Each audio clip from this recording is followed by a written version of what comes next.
Morning. A slight wind, and we're on the start of our morning wander.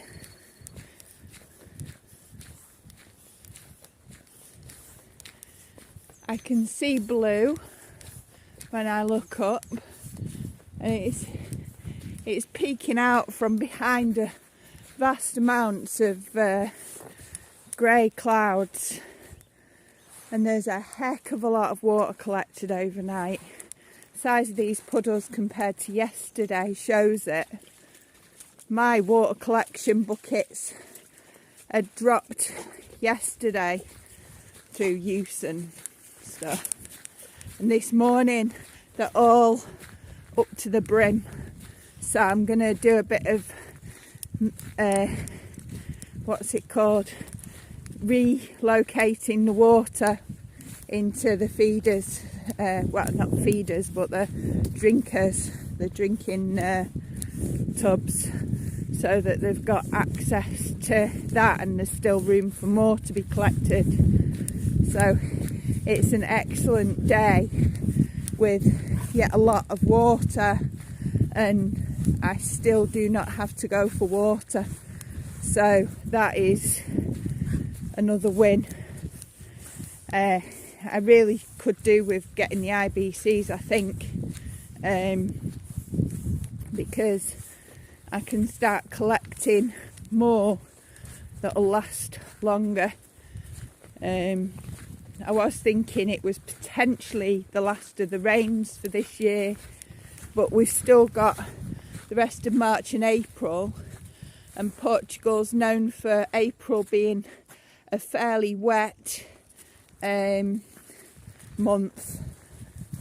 Now, whereas up in Viseu, March and April were quite high for rainfall, over here in Castelo Branco it's not quite the same as November and December, which seem to be the highest months for rain, and we've already gone through that.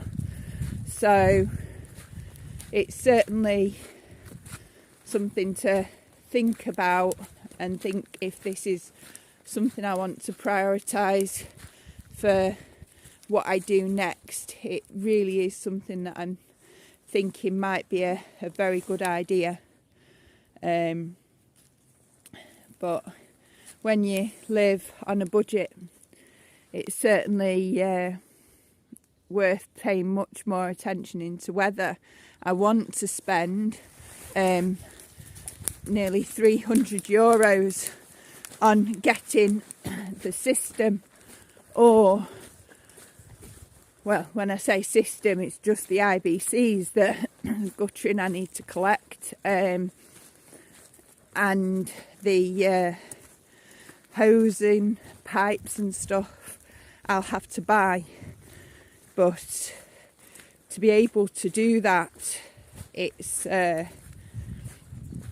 still going to cost around €300, and that's a lot of money for most people to find in a month.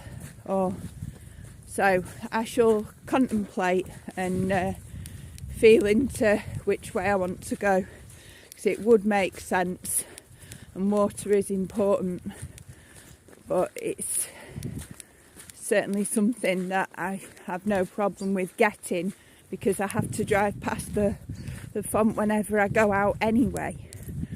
So it's not like I go out of my way to get it, it's on the routes that I drive.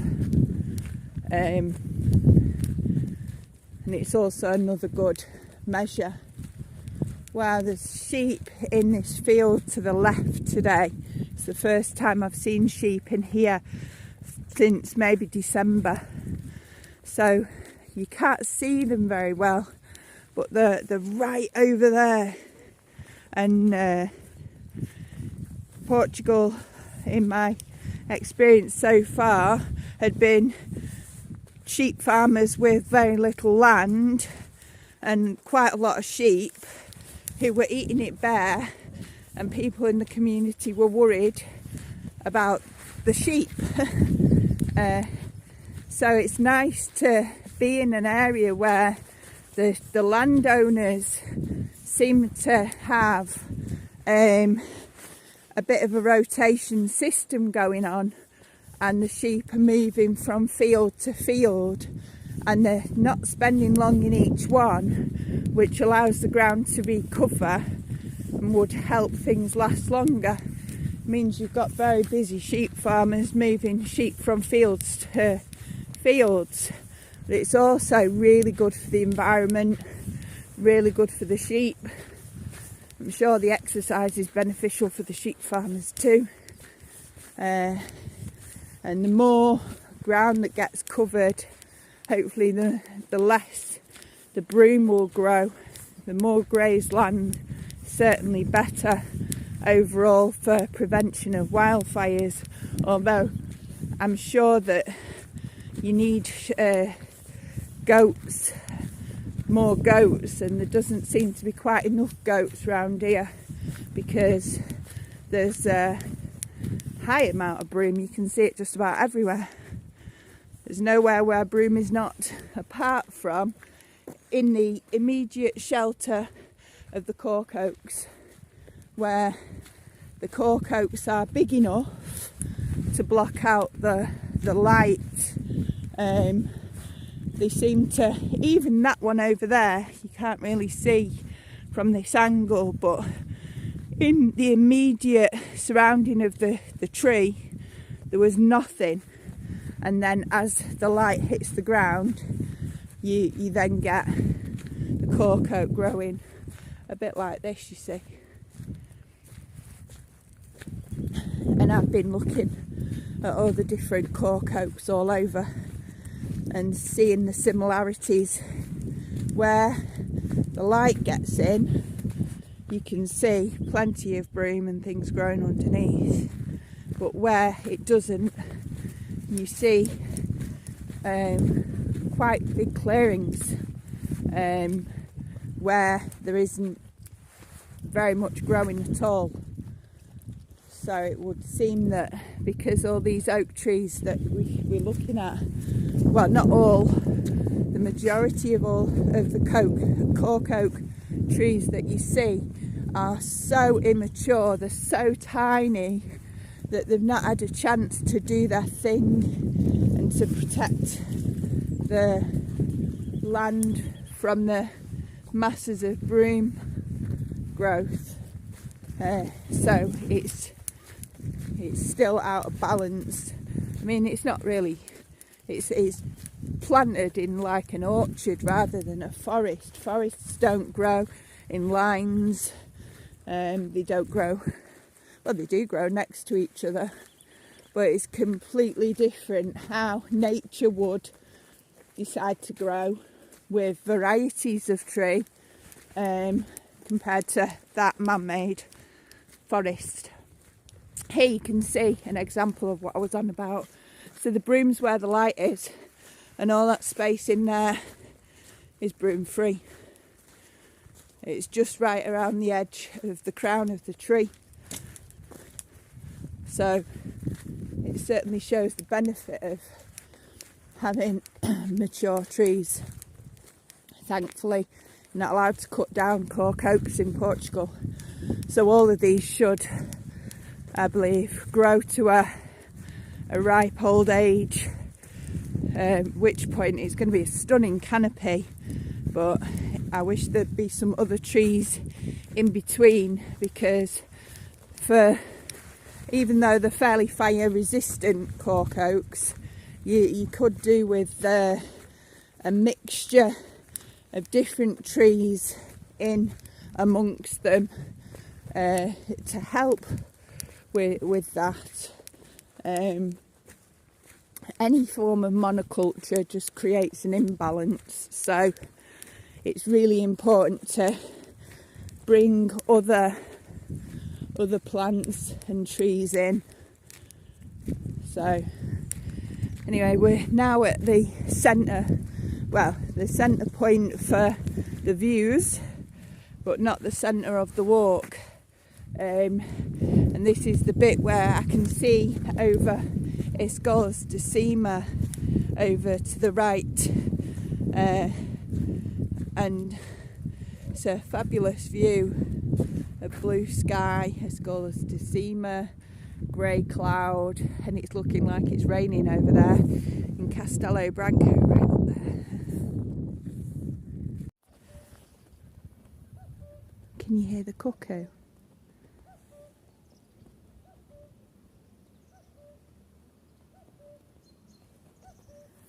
How cool.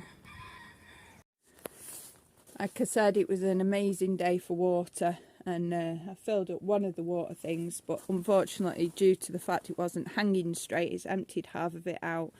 So I think I'm going to get some water and bottle it up, and at least then there's more space in the containers for more water. When you're eating your porridge and you've got a friend who wants to help you. Oh. Just moving, like checking my pocket, I thought, oh, there's something in my pocket. It's an egg and it's broke. Farm life. So it's only broke at the end, but still I've got an eggy pocket now. Oh, do you want some egg, Batty? I'll sort him out some egg. Well, I'm just sitting down for a minute again, because while I was sorting things out, Bear had got himself out of the enclosure and was chasing the ducks. I heard the noise turn round. There was Bear chasing after the ducks, split them up, trying to get one on its own. And yeah, chased them right through. Luckily they got through the fence in time, but they're not going to be like that forever, because the ducklings are getting bigger. Gets in, was trying to break into the guinea pig enclosure. In the end I had to get a piece of fencing to use as like a stock board, squash him into a corner because he was trying to get away from me, and like basically kneel on him while I wrestled him to get his lead on. That was not an energetic part of today. Rather frustrating, to be quite honest with you. So I'm gonna go and put the kettle on and have some chamomile tea. He's now tied up again, which is his own fault. Yeah, he's been doing so well. Every time he does so well, and then he does something like that.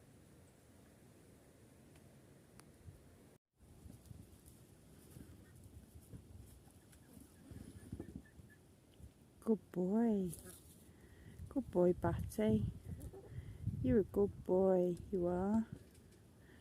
Good boy. Yeah. Hey? You're a good boy, aren't you? They're your babies. Yep. They're the babies. Nearly everyone's in bed. Come on, Eric, take girls to bed. Well, there was Flo in bed. It would seem that everyone wanted to go to bed because I've been invited out for cake. These guys don't want to go at the minute. Come on. Flo, I'm going to go out in a minute. Eric, get your girls in bed. It's been a really good day and I've had some lovely visitors. I got Litty and Lud called over, and it was a pleasure to meet them, welcome them into the space. Litty is a acupuncturist who also does, I think, shiatsu, but all sorts of different medicine, all connected with energy, which is exciting stuff. Lud does construction.